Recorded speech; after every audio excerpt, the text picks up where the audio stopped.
Hello दोस्तों, welcome to our YouTube channel. आपके लिए आज सिंधु घाटी की सभ्यता या हड़प्पा सभ्यता हम लेके आए हैं। और ये धीरे धीरे एक एक करके हम हिस्ट्री की टॉपिक जो है सारे खत्म करेंगे एज पर सिलेबस। तो आप जानते हैं कि यूपी पुलिस की वैकेंसी आ रही है, वीडियो की भी नई वैकेंसी आ ही गई है और भी कई सारी वैकेंसी आएंगी। तो उसके उसी के रिगार्डिंग जो है ये सारे सिलेबस में कंप्लीट कराऊंगा एक एक करके। तो अभी हिस्ट्री जो कि सबसे बड़ा टॉपिक लगता है अभ्यर्थियों को, तो उसी के एक एक टॉपिक पे हम चर्चा करेंगे और हर एक वीडियो में एक टॉपिक खत्म करूंगा। उतने ही पॉइंट लिखूंगा जो आपके एग्जाम में आने वाले हैं, टू द पॉइंट, या कह लो आप क्रिस्प एकदम नोट्स होंगे ये आपके। आप चाहें तो इसका स्क्रीनशॉट भी ले सकते हैं और इसी को मैं एक्सप्लेन करूंगा आपके लिए और छोटी छोटी वीडियो में, जिससे आपको बस एक बार वीडियो देखना है और ये याद हो जाएगा। तो आप लोग प्लीज वीडियो को लाइक कीजिए, ज्यादा से ज्यादा लोगों के पास शेयर कीजिए, जिससे बहुत सारे लोगों के पास ये इन्फॉर्मेशन पहुंचे। और जो भी डाउट हो आप कमेंट बॉक्स में कमेंट कर सकते हैं। हम अपनी जो भी पढ़ाने में अगर कोई दिक्कत आ रही है या किसी भी चीज में दिक्कत आ रही है तो आप इसको यहाँ पे जो है बता सकते हैं, हम उसको सुधारने की कोशिश करेंगे। तो आइए स्टार्ट करते हैं। सबसे पहला टॉपिक जो है हमारा सिंधु घाटी की सभ्यता। बस आपको ये याद रखना है कि इसकी जो खोज हुई थी वो सन 1921 में हुई थी। जॉन मार्शल की अध्यक्षता में दयाराम साहनी जी ने इसकी खोज की थी। ठीक है, ये आपको इतना ध्यान रखना है। दूसरा, इसका जो विस्तार है नॉर्थ साउथ ईस्ट वेस्ट चारों मिला के, मतलब उत्तर दक्षिण पूर्व पश्चिम सब जगह पे मिला के ये कहां तक इसका विस्तार है, तो आप देख सकते हैं उत्तर में ये मांडा तक फैला हुआ है जो कि लद्दाख में है। मांडा आपका लद्दाख में है, चिनाब नदी के किनारे पे। पूरब में ये आलमगीरपुर मेरठ में तक फैला हुआ है जो कि यूपी में है और हिंडन नदी के किनारे है। दक्षिण में ये दैमाबाद महाराष्ट्र तक फैला हुआ है जो कि प्रवरा नदी के किनारे है। और पश्चिम में सुtka गेडोर दास नदी के किनारे तक फैला हुआ है। ठीक है, जो इसका क्षेत्रफल है या विस्तार आप कह सकते हैं 12,99,000 वर्ग किलोमीटर है। तो ये 12,99,000 वर्ग किलोमीटर तक फैला हुआ है, यहाँ पे आप देख सकते हैं। सिंधु सभ्यता की जो व्यवस्था है ना वो 2 टीलों में विभाजित है। ठीक है, लेकिन इसी के अंदर धौलावीरा को अगर आप देखेंगे तो वो 3 टीलों में विभाजित है। तो इस पे क्वेश्चन बनता है। ये एक्चुअली जितने भी यहाँ पे लिखे गए हैं सारे पे आपको एक एक क्वेश्चन देखने को मिलेगा। आप कोई भी किसी भी एग्जाम का प्रीवियस ईयर क्वेश्चन आप उठा लें, अगर यहां से क्वेश्चन आया है तो आपको इसी में से मिलेगा, इससे बाहर आपको क्वेश्चन मिलेगा ही नहीं। तो इतना आप ध्यान रखिए, बस इसी को आपको पढ़ना है, इसके बाहर कुछ नहीं पढ़ना है, ये गारंटी है मेरी। तो अब बात करते हैं, सिंधु घाटी सभ्यता को 2 टीलों में विभाजित किया गया है, पश्चिमी टीला और पूर्वी टीला। पश्चिमी टीला में उच्च वर्ग के लोग आते थे, जैसे राजा हो गए, पुरोहित हो गए। ठीक है, और पूर्वी टीला में आपके निम्न वर्ग के लोग जिनको माना जाता था, जैसे कि श्रमिक हो गए, मजदूर हो गए, ये लोग आते थे। तो इस तरह से 2 टीलों में विभाजित था। दूसरा, जो आपका समाज था सिंधु घाटी सभ्यता का, मात्र सत्तात्मक था। ठीक है, जैसे अभी का जो समाज है पितृ सत्तात्मक है, मतलब एक परिवार का मुखिया पिता ही है। और पहले भी मतलब होता था, वैदिक सभ्यता से ही आ गया पूरा कि पितृ सत्तात्मक रहेगा, राजा तो जो है एक पुरुष रहेगा, और इस तरह से चलता चला है। बट यहाँ पे जो थी वो मात्र सत्तात्मक व्यवस्था थी, मतलब यहाँ पे फीमेल वर्ग का ही वर्चस्व था। दूसरा बात करें, इसमें आपको 2 टीले मिलेंगे, बट धौलावीरा जो थी जो उसमें 3 टीले थे, पश्चिमी, मध्य और पूर्वी। बस आपको इतना ही ध्यान रखना है, जितना आपके एग्जाम में आने वाला है उतना ही टू द पॉइंट एकदम क्रिस्प नोट्स है, इसके अलावा आपको कहीं बाहर से देखने को नहीं मिलेगा। ठीक है, पश्चिमी, मध्य और पूर्वी। सिंधु सभ्यता की लिपि कैसी थी ये आपको ध्यान रखना है, इससे भी क्वेश्चन बनता है। भाव चित्रात्मक लिपि थी। ठीक है, तो भाव चित्रात्मक लिपि जो थी, अभी हम जो लिखते हैं वो बाएं से दाएं लिखते हैं, बट जो भाव चित्रात्मक लिपि थी वो दाएं से बाएं लिखी जाती थी, एकदम उल्टी, मतलब पिक्टोरियल थी। आप ये मान लीजिए जैसे चाइनीज वगैरह लैंग्वेज आप देखते हैं ना, बहुत सारी लैंग्वेज है जो कि अभी पढ़ ही नहीं पाए हैं, जो कि लिखा गया है सभ्यताओं में मिला हुआ है, क्योंकि उसका मीनिंग उनको नहीं मिल पा रहा है। और बिल्कुल मतलब चाइनीज लैंग्वेज जैसे होती है ना, ऐसे ऐसे मतलब कुछ भी बना दिया है उसमें, और उसको पढ़ना जहां तक अभी पढ़ पाए हैं उतनी ही जानकारी आप तक ये पहुंच पाई है। घर में जो ईंटों का प्रयोग होता था उसका जो लंबाई, चौड़ाई और ऊंचाई का अनुपात था वो 4:2:1 था, मीन्स 4:2:1। ये जो लेंथ थी, विड्थ थी और हाइट थी, उसका रेशियो जो था ईंट का वो था 4:2:1। गोलाकार भी ईंटें यूज हुई थी इसमें, वक्राकार भी ईंटें यूज हुई थी, वो आपको आगे भी बताऊंगा मैं। पवित्र पशु जो था वो कुबड़ वाला बैल था, ये एग्जाम में आता है, पूछता है डायरेक्टली। वृषभ जिसको बोलते हैं, या श्रृंग युक्त पशु, श्रृंग मतलब जिसके सींगें थी। ठीक है। तो कुबड़ वाला बैल या वृषभ या सिंह युक्त तो पशु यहाँ पे पवित्र माना गया है और मेन पशु यही था। आकृति पूरे नगर की कैसी थी, तो त्रिभुजाकार आकृति, त्रिभुजाकार आकृति में पूरा नगर जो है वो बसा हुआ था। व्यवसाय यहाँ पे क्या था, तो व्यवसाय दो थे, एक कृषि और एक व्यापार, ठीक है, ये आपको ध्यान रखना है। पशुपालन नहीं है यहाँ पे, कृषि और व्यापार मेन इनके जो व्यवसाय थे वो यही दो थे। वर्ग 4 वर्ग थे, विद्वान, योद्धा, व्यापारी और श्रमिक, ये 4 वर्ग इसमें थे। दूसरी बात करते हैं जो और इंपॉर्टेंट है, इसमें से क्वेश्चन आपके बनते ही बनते हैं, ये तो एक ओवरव्यू था बट ये भी इंपॉर्टेंट है, जो इंपॉर्टेंट है वही मैंने इसमें रखा हुआ है।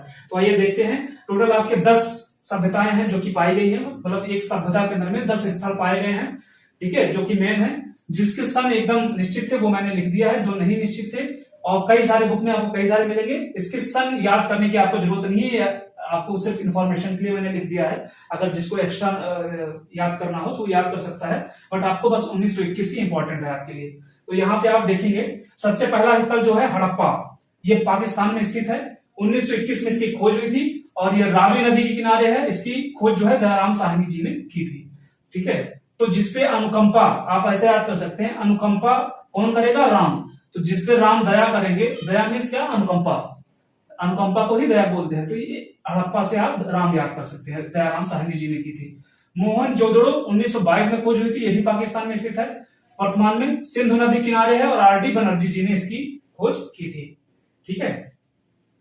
तो अब इसको आप ऐसे याद कर सकते हैं, बनर्जी का लास्ट में है अर्जी, अर्जी कहां पे लगती है, मोहन जी के पास, मोहन जी कृष्ण कन्हैया के पास, तो आप ऐसे याद कर सकते हैं, मोहन जी के पास अर्जी लगती है, तो ये आप इस तरह से याद कर सकते हैं। चनहुदड़ो कहां स्थित है आपका, पाक में स्थित है, ये भी पाकिस्तान में वर्तमान में, 1931 में खोज हुई थी, सिंधु नदी के किनारे ये भी है, और गोपाल मजूमदार जी ने इसकी खोज की थी, और उत्खनन किसके टाइम पे हुआ था, मैके के, ठीक है। तो ये आपको ये याद रखना है। तो हमारा चिन्ह क्या है, हमारा पहचान क्या है, वो गोपाल जी से है, ठीक है, हमारे यहाँ गोपाल जी की वजह से ही सारी जान पहचान है। तो आप यहाँ पे ये इस तरह से मतलब अपने हिसाब से आप बना सकते हो, जैसे मैंने याद किया था वैसे मैं बता रहा हूं यहाँ पे, ठीक है। तो इस तरह से आप याद कर सकते हो। रोपड़ पंजाब में आपका स्थित है, 1953 में, सतलज नदी किनारे, पंजाब में सतलज नदी है, इस तरह से आप याद कर सकते हो। इसकी खोज विजयदत्त शर्मा जी ने और वत्स जी ने की थी, तो ये आपको याद रखना है। और कालीबंगन आपका राजस्थान में है, ये 1951 में इसकी खोज हुई थी, घग्गर नदी के किनारे, जिसको सरस्वती नदी भी बोलते हैं, इसको संस्कृत में घग्गर आपको देखने को मिलेगा बहुत जगह पे। तो ये घग्गर नदी के किनारे इसकी खोज बालकृष्ण और घोष जी ने की थी, ठीक है। तो कालिया नाग को किसने मर्दन किया था, तो बालकृष्ण थे, छोटे पे जो थे बालकृष्ण जी ने ही कालिया नाग का मर्दन किया था, इस हिसाब से आप याद कर सकते हैं। आलमगीरपुर आपका यूपी में मेरठ में है, 1958 में खोज हुई थी, हिंडन नदी के किनारे है आपका, और यज्ञदत्त शर्मा जी ने इसकी खोज की थी। तो यूपी में यज्ञ वगैरह बहुत होते हैं, तो इस तरह से आप यज्ञदत्त शर्मा जी को याद कर सकते हैं, और वैसे भी मेरठ वगैरह में शर्मा जी बहुत पाए जाते हैं, तो आप इस तरह से याद कर सकते हैं। बनावली हरियाणा में आपका सरस्वती नदी के किनारे है, आर.एस. बिष्ट जी ने इसकी खोज की थी, ठीक है। तो बा से बनावली और बा से बिष्ट जी, आप ऐसे याद कर सकते हैं। धौलावीरा आपका गुजरात में है, 1960 में के लगभग इसकी खोज हुई थी। गुजरात के जो दोनों हैं ये भोगवा नदी के किनारे ही दोनों स्थित हैं, और एक की खोज जेपी जोशी जी ने की थी, जो धौलावीरा में है। जो वीर कौन है, जिसके अंदर जोश है, आप ऐसे याद कर सकते हो, तो वीर वही है जिसके अंदर जोश है, तो धौलावीरा की खोज जोशी जी ने की थी। राखी गढ़ी आते हैं, हरियाणा में है आपका राखी गढ़ी, और बनावली यह हरियाणा में है, ठीक है। राखी बनावली इस तरह से आप याद कर सकते हैं, अपने हिसाब से आप बैठा सकते हैं। ये सरस्वती और दसदती नदी के किनारे स्थित है, इसकी खोज जो है अमरेंद्र और सूरजभान जी ने किया हुआ था, ठीक है। और गढ़ी आप ऐसे याद कर सकते हैं, गढ़ी मतलब क्या, किला, एक गढ़, अब किले में कौन रहता था, अमरेंद्र बाहुबली, अपने हिसाब से आप बना सकते हो। दूसरा लास्ट आता है लोथल आपका गुजरात, ये भी जैसा बताया भगवा नदी किनारे स्थित है, और रंगनाथ जी, ठीक है, रंगनाथ जी ने इसकी खोज की थी, इस हिसाब से आप याद कर सकते हो। अब बात करते हैं कहां पे क्या पाया गया था, ये बहुत इंपॉर्टेंट है और लगातार मतलब पूछा जाता है, अधिकतर आप किसी भी एग्जाम में जाएंगे तो ये जरूर पूछा जाता है कि कहीं ऊंट की हड्डियां हो गई, घोड़े की हड्डी हो गई, ये सब कहाँ पाया गया था। और इस तरह से आपको ये इंपॉर्टेंट है, जो वो मैंने लिख रखे हैं, इससे बाहर कुछ नहीं आने वाला है। सबसे पहले हड़प्पा में देखिए क्या क्या मिला था। हड़प्पा में शहरी निवास और ग्रिड पद्धति, जो इनका निवास था वो ग्रिड पद्धति के तर्ज पे बना हुआ था। ठीक है, ये आपको ध्यान रखना है, ये डायरेक्ट क्वेश्चन पूछा जाता है। ग्रिड पद्धति पे आधारित था इनका निवास स्थान, और बिल्कुल शहरी निवास था। नालियां वगैरह जो थी एकदम संकोड़ पे काटती थी। ठीक है, तो ये आपको ध्यान रखना है, नालियां वगैरह संकोड़ पे काटती थी, यहां से आप रख सकते हैं। गेहूं और जौ का साक्ष्य मिला है हड़प्पा में। ठीक है, मुद्रा जो थी वो सेलखड़ी से बनाई जाती थी। सेलखड़ी होती है ना चाक की तरह, तो उससे मुद्रा इसमें बनाई जाती थी, उसका साक्ष्य मिला है। शवों को दफनाने का साक्ष्य मिला है। कछुए की हड्डी का साक्ष्य मिला है। ठीक है, तांबे की इक्का गाड़ी का साक्ष्य मिला है, और कपास की खेती का साक्ष्य मिला है, और एक मूर्ति मिली है या चित्र आप कह सकते हो, चित्र मिला है जिसमें महिला के गर्भ से पौधा निकलते हुए दिखाया गया है। तो ये चीजें जो है आपकी हड़प्पा में मिली हैं। अब लोथल की बात करें तो लोथल को मानव निर्मित बंदरगाह भी बोलते थे। ये इन्होंने एक बंदरगाह बना रखा था जो कि व्यापार के लिए, अब व्यापार ये लोग करते थे जिससे, तो पूरा जो है आपका लोथल पे डिपेंडेंट था जहां से बंदरगाह था, क्योंकि लोथल कहाँ है, गुजरात में। गुजरात में क्या है, समुद्र, और उसी के थ्रू जो है ये पूरा व्यापार करते थे। तो यह मानव निर्मित बंदरगाह पहला आपका लोथल में मिला था। यहाँ पे बाजरा, चावल और गेहूं पीसने की चक्की, ठीक है, बाजरा, चावल और गेहूं पीसने की चक्की जो है पाई गई है। यहाँ पे दरवाजे जो थे वो मुख्य सड़क की ओर खुलते थे, बाकी जगह पे सड़क बैक साइड में होती थी मुख्य दरवाजे के। यहाँ पे 3 युगल समाधियां पाई गई हैं, मतलब कि सती प्रथा का साक्ष्य था। अगर पति किसी कारणवश उसकी मृत्यु हो जाती थी तो पत्नी को भी उसके साथ ही जलना पड़ता था या दफना दिया जाता था। ठीक है, तो 3 युगल समाधि पाई गए हैं। ठीक है, तो इस तरह से सती प्रथा का साक्ष्य भी मिलता है। हाथी दांत का पैमाना पाया गया है। घोड़े की हड्डी पाई गई है, ये इंपॉर्टेंट है, ये पूछा जाता है। ठीक है, शतरंज का खेल मिला है इसमें। मम्मी का मॉडल का साक्ष्य मिला हुआ है, जो एक मम्मी बनती थी उसका मॉडल जो है इसमें मिला हुआ है। ये सारे इंपॉर्टेंट है, इसमें ऐसा कुछ नहीं कह सकता मैं कि कोई इंपॉर्टेंट नहीं है। ये सारे आपको एग्जाम में देखने को मिलेंगे, आप कोई भी किसी भी एग्जाम का स्टेट लेवल का उठा के आप देख सकते हैं। तो ये लोथल को है। रोपड़ में आपको बस एक चीज ध्यान रखना है कि 100 के साथ कुत्ते की भी मतलब हड्डियां मिली हुई हैं, तो 100 के साथ कुत्ते को भी दफनाया जाता था। कुत्ता उनका पेट होता था या जो भी रहा हो, तो वो कुत्तों को भी दफना देते थे 100 के साथ अगर किसी की मृत्यु होती थी। मोहनजोदड़ो को मृतकों का टीला कहा गया है। ठीक है, ये आपको ध्यान रखना है, ये चीजें मृतकों का टीला कहा गया है, डायरेक्टली क्वेश्चन पूछता है। हड़प्पा की जुड़वा राजधानी भी कहते हैं, इसलिए कहते हैं क्योंकि हड़प्पा और मोहनजोदड़ो 21 में खोज गया, ये 22 में खोजा गया, और लगभग दोनों में बहुत ज्यादा सिमिलरिटी है, इसलिए इसको जुड़वा राजधानी बोलते हैं। और लोग बोलते हैं कि यहाँ से व्यापार भी होता था। इसमें विशाल अन्नागार और स्नानागार, अन्नागार भी विशाल पाया गया है और स्नानागार भी पाया गया है। कोई किताबों में आपको लिखा मिलेगा हड़प्पा में 12 अन्नागार पाए गए हैं।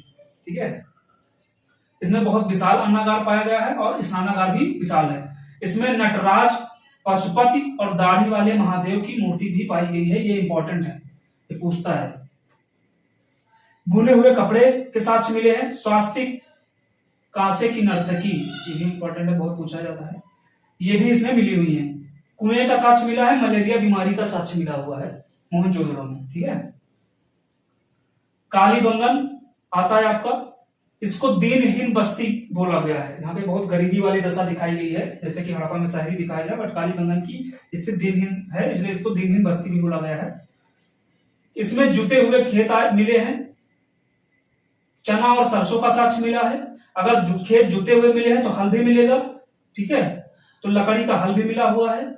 चना और सरसों की खेती का साक्ष्य मिला है। चूड़ियों का साक्ष्य मिला है। लकड़ी का हल का साक्ष्य मिला है। 7 हवन कुंड मिले हैं और ऊंट की हड्डी मिली है। ठीक है, बनावली में एक इंपॉर्टेंट है, मिट्टी का हल मिला है।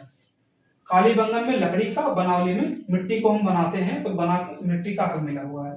ठीक है, चनहुदड़ो में मनका बनाने का कारखाना, इसको औद्योगिक नगरी भी कहा गया है। ठीक है, ये आपका कहा गया, ये बंदरगाह जो है ये व्यापारिक नगरी भी कहा जाता है। इसको जो है औद्योगिक नगरी भी कहा गया है चनहुदड़ो को। इसमें मनका बनाने का कारखाना था। सौंदर्य साधन जैसे लिपस्टिक, कंघा और काजल इसके साक्ष्य मिले हैं। हाथी के दांत का कंघा मिला है। वक्राकार ईंटों के साक्ष्य मिले हैं। 4 पहिए वाली गाड़ी के साक्ष्य मिले हैं। बिल्ली का पीछा करते हुए कुत्ते के पदचिन्ह का निशान, मतलब कुत्ते के पैरों का पदचिन्ह मिला हुआ है, पैरों का निशान मिला हुआ है। धौलावीरा आपका जो है, इसमें जल निकासी जलकुंड का साक्ष्य है। सुनामी का साक्ष्य यहां से मिला हुआ है। स्टेडियम का साक्ष्य मिला है। 3 टीलों में विभाजित था, वो आपको पहले यहां बता दिया मैंने। घर की ईंटों का रंग जो होता था ये लाल होता था धौलावीरा में। ठीक है, बस ये खत्म हो गया। इसके अलावा आपको कुछ नहीं पढ़ना है। नेक्स्ट जो लेक्चर होगा वैदिक सभ्यता, उसके बाद फिर गौतम बुद्ध, महावीरा, फिर धीरे धीरे मतलब और सारे जितने वंशज हैं, राजपूत वंश हो गए और भी जितने हो गए, फिर मुगल पे जाएंगे, फिर मतलब मेन आपको मैं पढ़ाऊंगा, उससे बाहर कुछ भी नहीं आने वाला है। तो प्लीज वीडियो को लाइक कीजिए और चैनल को सब्सक्राइब कीजिए और ज्यादा से ज्यादा लोगों के पास वीडियो शेयर कीजिए। बस आपको सारे कंटेंट फ्री में मिलेंगे, बस आपको सपोर्ट करना है। और कोई भी डाउट है तो आप कमेंट बॉक्स में कमेंट कर सकते हैं। Thank you.